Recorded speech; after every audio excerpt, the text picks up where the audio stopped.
Do you remember that phone call back in February when I gave you a ring and then we went and chatted down in the cafe? Yeah, it was quite, I don't know, I think leading up to that, we'd had a couple chats and you'd been telling me you weren't feeling very well. Yeah. But I think that day was like a big turning point for you. So I'd just moved house, hadn't I? Because I was in quite a bad housing situation before. I wasn't really getting on with my housemates, and I was applying for that new job. Yeah. I was trying to like push down what was actually going on, which was that like I was just feeling really anxious all the time. Like I remember like sitting in a meeting at work and I wasn't able to like hear anything people were saying because I was so inside my own head that like I could only hear my own thoughts. Oh, I can't really remember what that meeting was about because I was like so anxious that like I was just like could only hear myself, and like that wasn't very sustainable.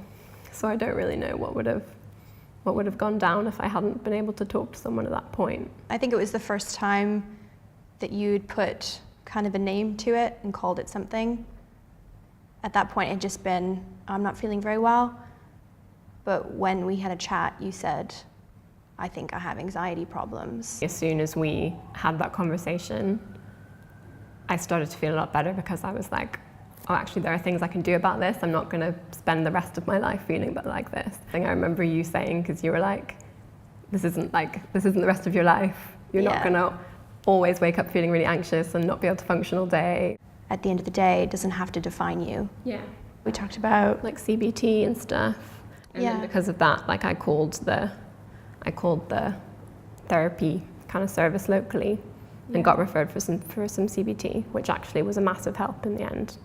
But probably wouldn't have done that had we not had that conversation, because it just seemed like that extra step. That then kind of helped me open up after our initial conversation to like a lot more people as well, because then I felt like, actually I've had a conversation with someone and they haven't freaked out. I think at the time you think that you're like the only person who's ever felt like that, and you think it's like something that's like really wrong with you.